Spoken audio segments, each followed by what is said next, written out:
And shortly after the Queen's passing was announced yesterday, President Biden ordered all U.S. flags to fly at half-staff. House Speaker Nancy Pelosi also ordered flags to be lowered at the Capitol building. Tributes have been pouring in from lawmakers for the longest ruling monarch in Great Britain's history. CBS News congressional correspondent Scott MacFarlane joins us now with more. Scott, good to see you. What else are officials in Washington planning in honor of the Queen? Well, first of all, we expect some formal legislation in the U.S. Congress, which is somewhat customary when somebody of this magnitude passes away. Perhaps Tuesday, perhaps Wednesday, a formal resolution of bereavement to honor Queen Elizabeth's life and her reign. That's likely to happen midweek. It will also be accompanied by any number of formal floor speeches in the U.S. House and other events in and around the Capitol. We also expect, as the flags fly at half-staff outside the Capitol, that delegations of members of Congress are planning to attend any proceedings, any events in Great Britain that honor the former Queen. What's more, even if there's not a formal congressional delegation, there'll be some members of Congress who want to attend this on their own dime, on their own time.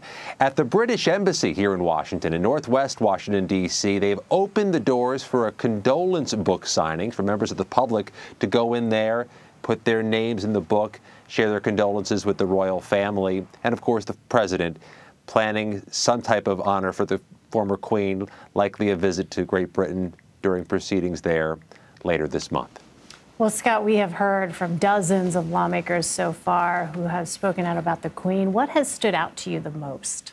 Yeah, the symmetry in what everybody's saying. You know, at a moment when the politically toxic environment has everybody arguing over everything, there's a unanimity in the tributes being paid to Queen Elizabeth by Republicans, by Democrats, by longtime members of Congress, longtime government leaders, and those who've just arrived. Let's listen to the Senate Republican and Democratic leaders on the Senate floor earlier yesterday. She's been a historic friend of the United States. The decades of her reign have seen a profound deepening of the special relationship between our two countries that has literally changed the world. Her reign saw the dawn of the atomic age, the age of the internet, the fall of the Soviet Union, an unprecedented global pandemic. She didn't just witness the great turns of history, she helped shape them over the 7 decades of her reign.